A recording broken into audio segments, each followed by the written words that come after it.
Hello and welcome to my Brooklyn kitchen. Today we are making something that it's like a recipe that you can kind of riff on with a million different types of things. It's a great recipe for leftovers or like using little bits of, fruits or vegetables where you make a recipe and you have like a little bit left over of something, and then you can make this. So it's a great way to stretch like a little bit of food or a little bit of flavor. And I got these beautiful honey nut squash at the farmer's market, and we're making honey nut squash croquetas. Farmer's market time. Go down to the farmer's market to see what we can find. To make croquetas, the first thing you need to do, croquetas are like a bechamel, actually. They're just like a very stiff bechamel sauce that you then like scoop and roll and fry, and it's like a very long process. So this is a fun thing to do if you have a couple of friends over and you want to just like do some cooking together, or yeah, on like a Sunday is something to do, especially if the weather's cold and you don't want to go outside. It's a nice little project. What I'm going to do first is peel and cut up the squash, and then I want to cook it so that it's really soft but not super watery. So I'm going to try to steam the squash. I was going to roast it in the oven, but I want to avoid getting any like hard crunchy pieces or it being too dense, because you really want the squash to like mix completely into the bechamel sauce that we're gonna make. So I'm gonna get my coffee and then we're gonna get into this. Okay, 1 second. Look how beautiful. That smells great.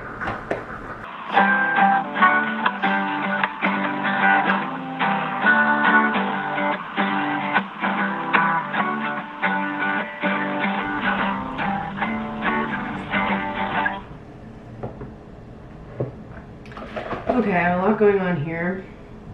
This is for the bechamel later. I don't have too much milk, but that's okay because it's supposed to be a really stiff bechamel. So, and these squash are gonna bring some wetness to the mix. Okay, this is also for the bechamel, but I'm also gonna steam the squash in this as well.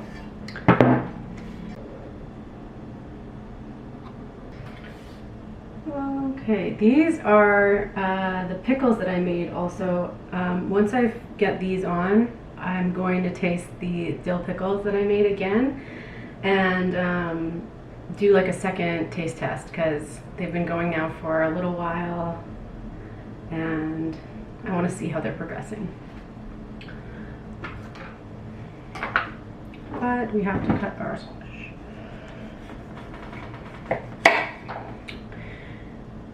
From my understanding, honey nut squash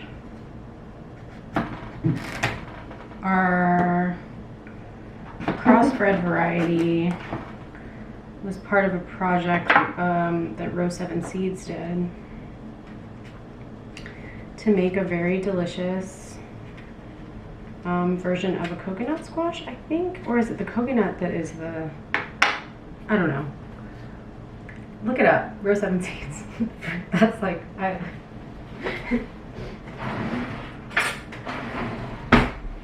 they didn't tell me to say that.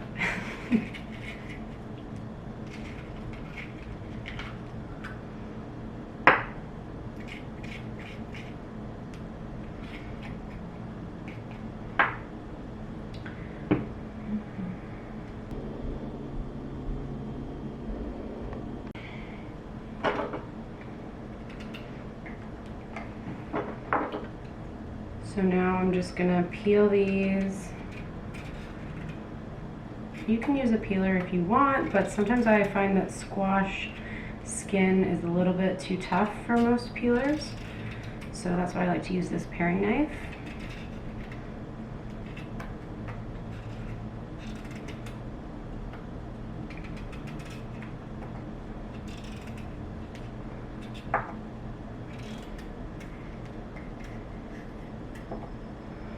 And actually, cutting squash can be pretty hazardous. That maybe sounds funny, but their squash are very dense. Like, I'm thinking about butternut squash too, especially when you have a big squash and a knife, and maybe your knife's not that sharp.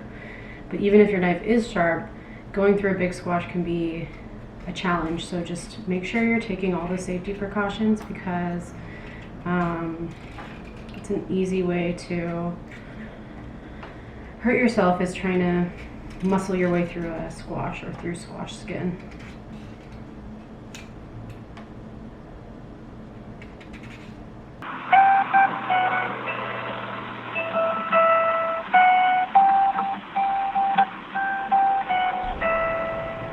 Here we are, look at this, we have them. Okay, so we're gonna cut these into small pieces.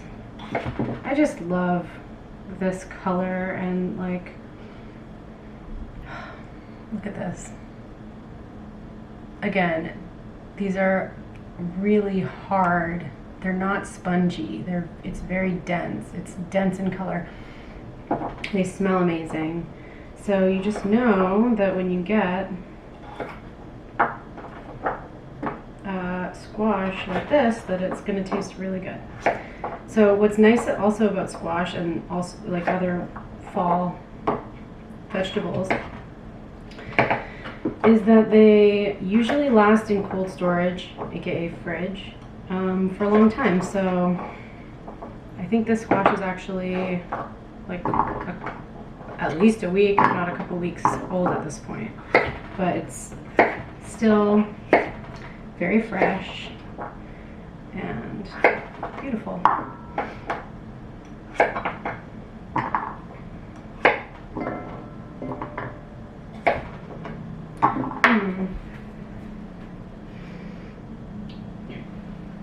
Okay, I'm gonna use this colander as a steamer basket.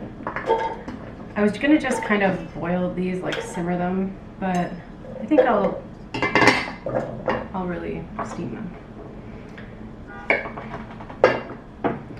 I was gonna kind of like braise them, like only put this much water and let them cook and whatever, but I don't want to lose any of the flavor to the water.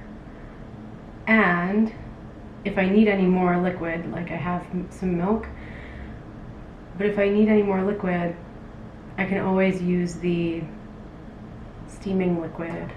And actually, I have a vegan friend coming to dinner, and I might want to use these during my Canadian Thanksgiving meal, so I actually might just use water, but we'll keep you posted.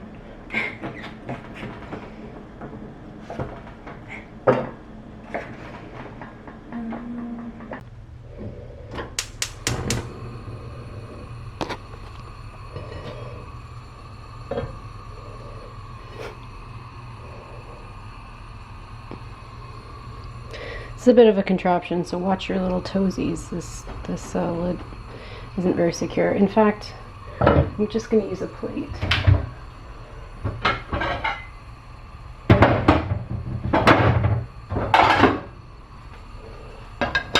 There, that's better. That way if it falls off, it doesn't sever a toe. Okay, while those steam, I'm going to eat a pickle.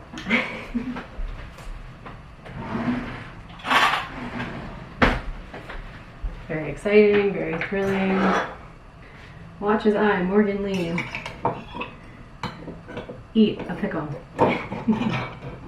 Step right up. Okay.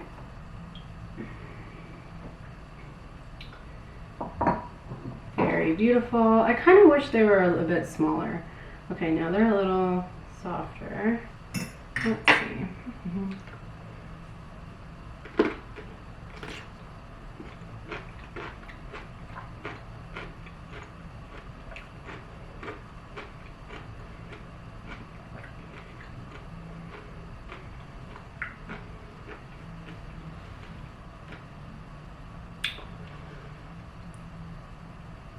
Yeah, flavor-wise, I did it.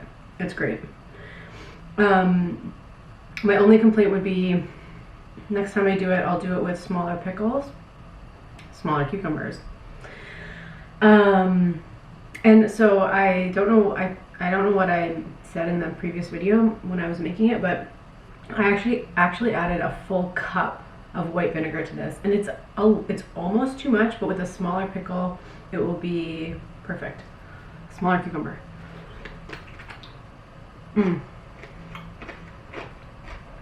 Really crunchy. Dill flavor's great. Garlic flavor's great.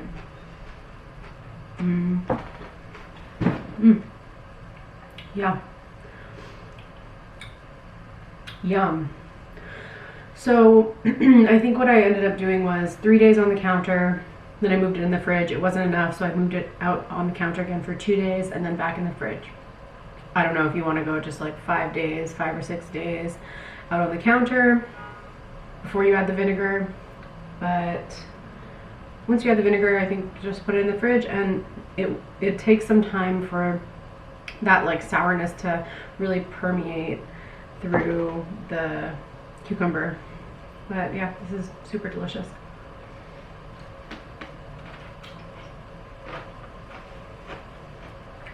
I want like half a cucumber, half the size. Really crunchy too.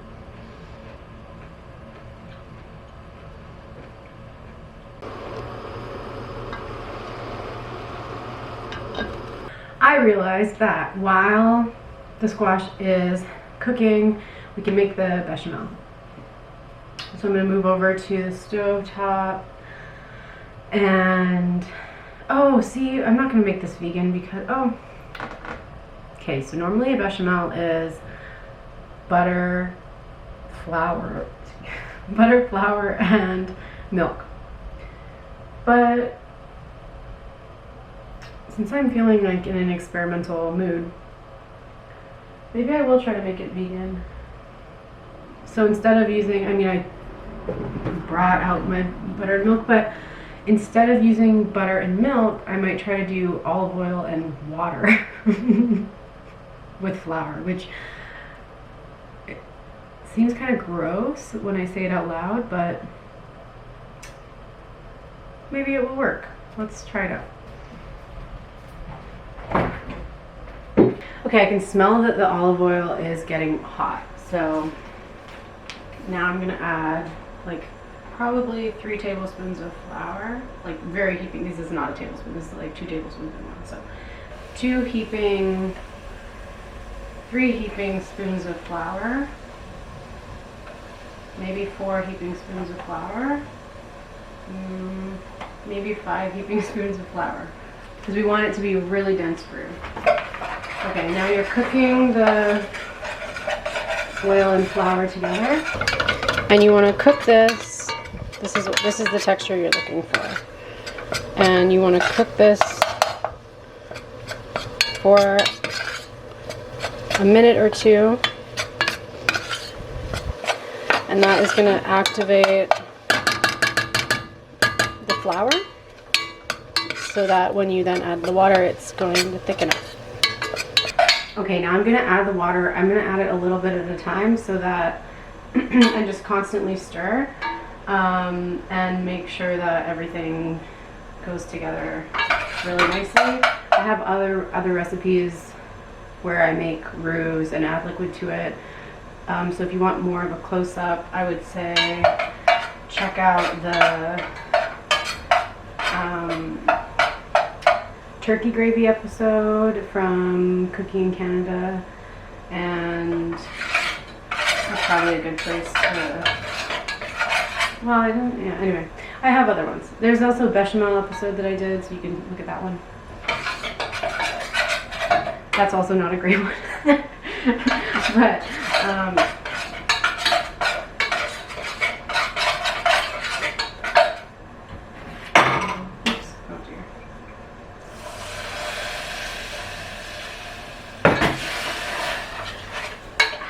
careful of the steam. Okay, so see how this is creating like a paste? That's great. So I'm going to add more water now.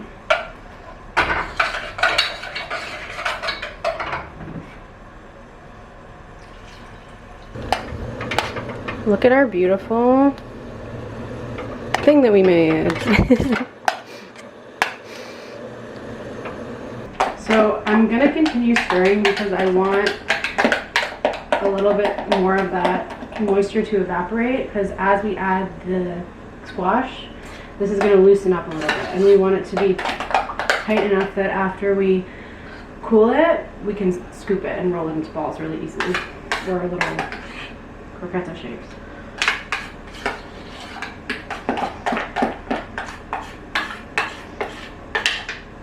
Because apparently it's not a croqueta if it's in a round shape. It has to be in a croqueta shape. Just so you know, in case you ever make a croqueta for a Spanish person.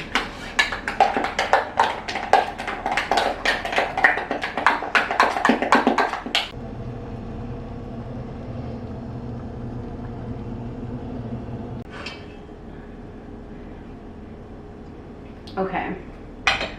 I'm just gonna let these cool and do their thing. There's a little bit of water left over in the bottom of this pot. Well, I know we have the good consistency that we want, but I can't resist trying to add a little bit of extra squash flavor, so I'm going to mix this squashy, steaming water into our bechamel that we just made. And I'm going to pour it in here first because that will make things easier for me.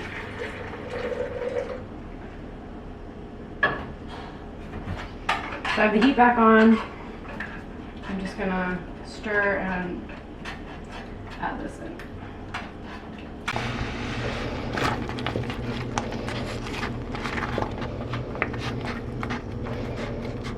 And now I'm going to mush it and mash it.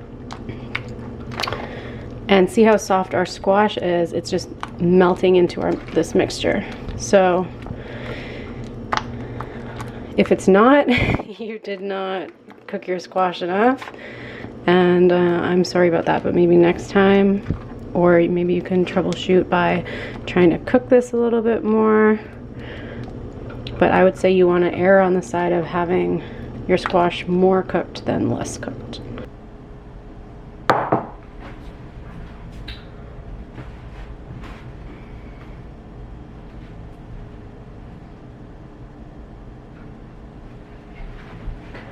Okay, be careful if yours is hot. Okay, now we're gonna season the mixture up. Salt, and I'm going to also add some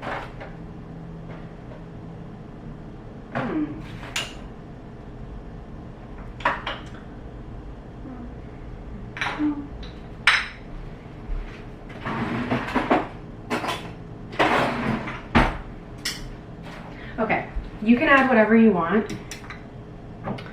You could add like a sage oil infusion. I'm gonna add this delicious chili oil that was gifted to me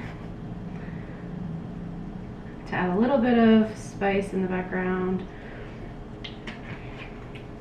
I'm going to add a little bit of nutmeg.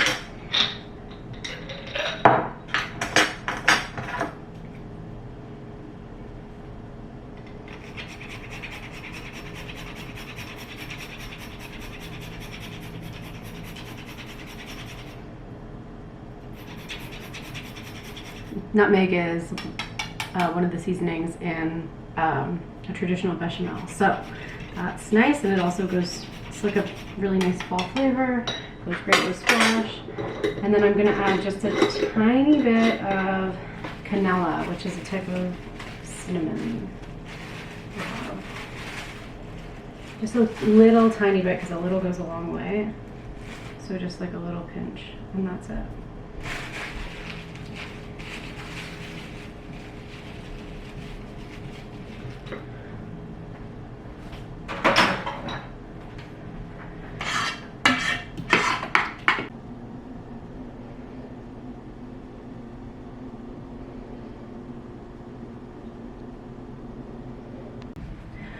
Okay, it's been a couple hours, I think, something like that, an hour or so. Let's check on the thingy.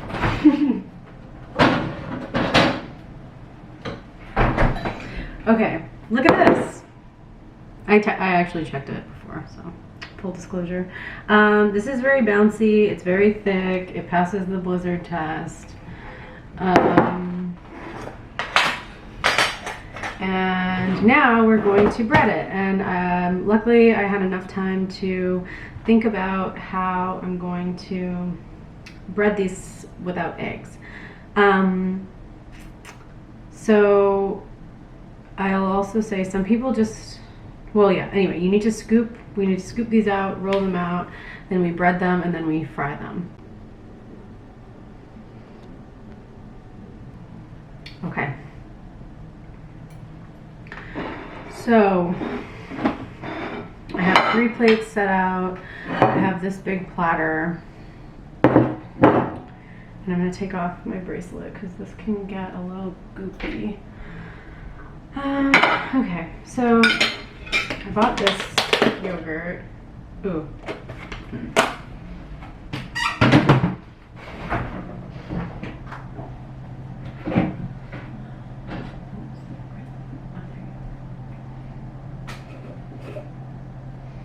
Okay. More yogurt. We're going to use this yogurt, this vegan yogurt, instead of eggs.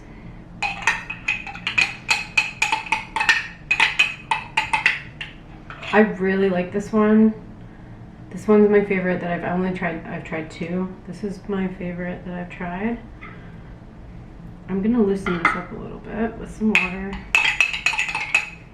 I can use beer. Do I have beer? Oh my god, what a great excuse. I'm gonna loosen this up with some beer.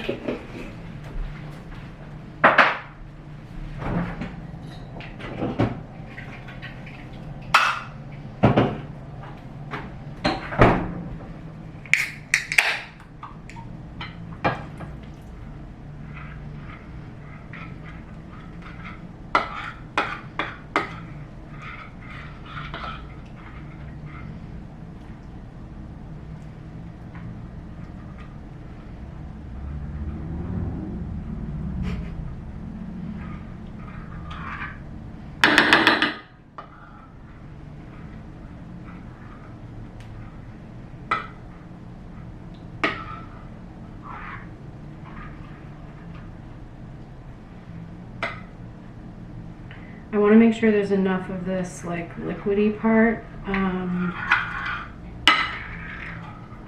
to bread all the croquetas. Usually there's too much, but I'm getting the impression that there might be not enough this time. So, okay, that looks good. And now I can have this later.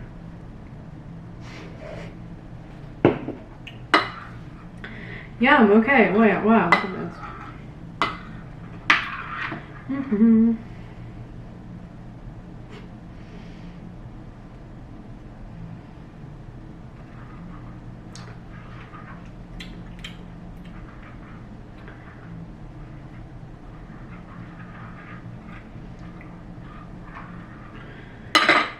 That's great. So, I'm also the first stage is going to be cornstarch, then this weird mixture that I made, and then we have some breadcrumbs. Let's make sure, since we're saying this is vegan, that these are breadcrumbs that are made from bread that doesn't contain milk or eggs.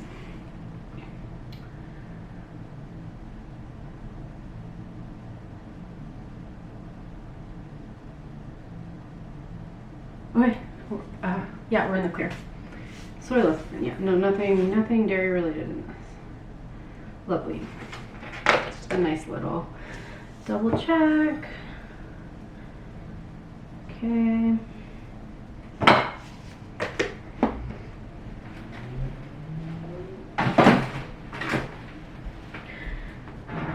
Great. This is actually a little bit ahead of what we need to be doing because I need to scoop and roll all of these. So I'm gonna move these out of the way. We just got that ready for the future.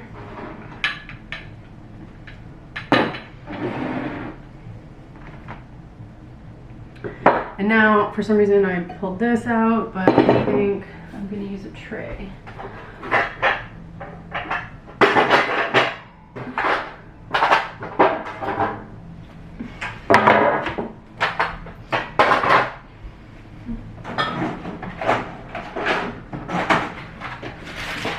And I'm gonna put some pretzel on the tray for help with, like, so they don't stick. And also, I don't want to clean the tray. It doesn't fit in my sink.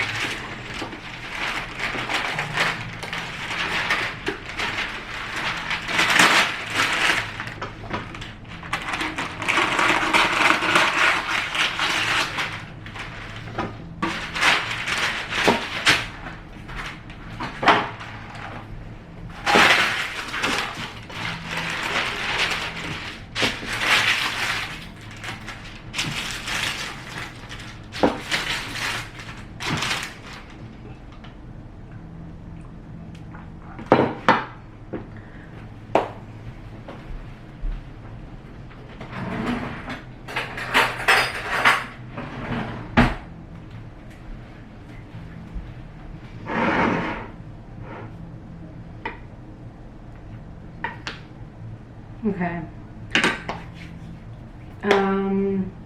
It's good to do this with damp hands. So I'm just gonna wet my hands.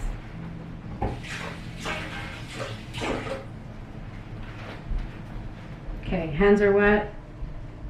Now, take a little scoop and roll it into a little croqueta shape. This is a bit big. I would go a little bit smaller.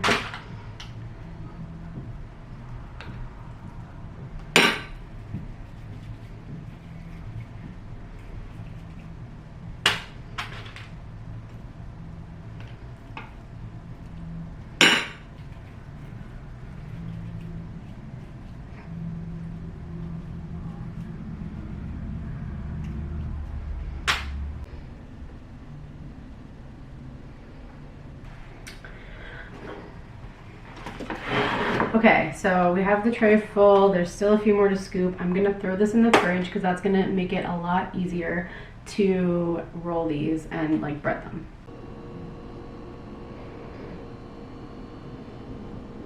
I'm gonna move all this over like this. And look at that, you've got a little station set up. This, even though this is very covered, but so take your croqueta, toss it into the cornstarch, then dust it off a bit. Look at that, great. Dust it off, throw it in your little mixture that we have here.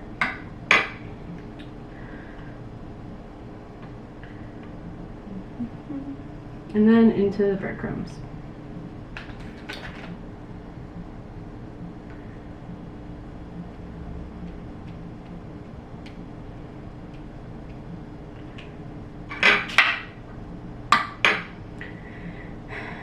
And then you do this a million times.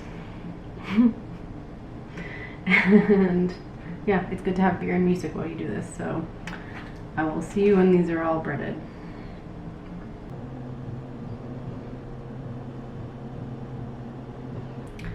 I survived the breading process. It didn't take that long. These are the ones that I just finished. I'm gonna throw them in the fridge. I have the other ones in the fridge, and I have the oil on to fry. So we're gonna fry them up.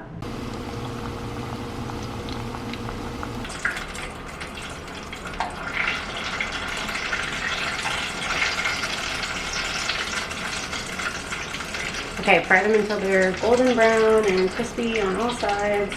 And I'm just gonna do this one pot, and I'll do these ones later. Actually, I'm just going to put these, put them later. You can also freeze them like this and then put them in a little bag and save them and fry them up for another day.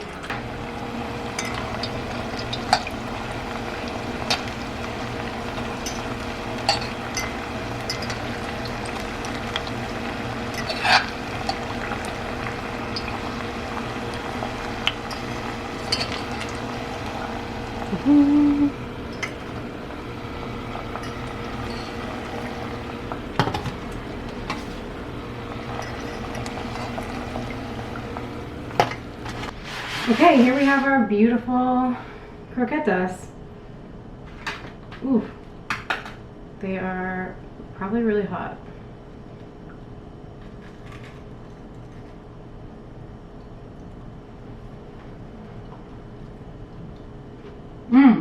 Whoa.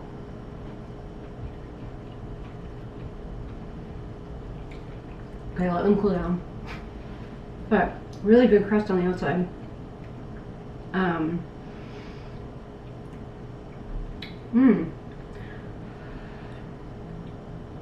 Nice flavor, good breading, everything's holding together. Way too hot, but just let them cool a little bit before you serve them.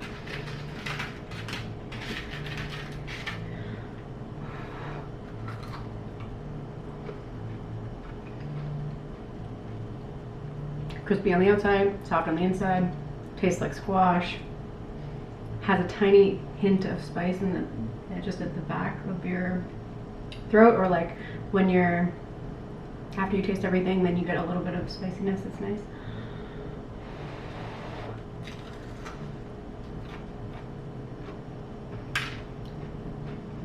Perfect. Honey nut squash croquetas.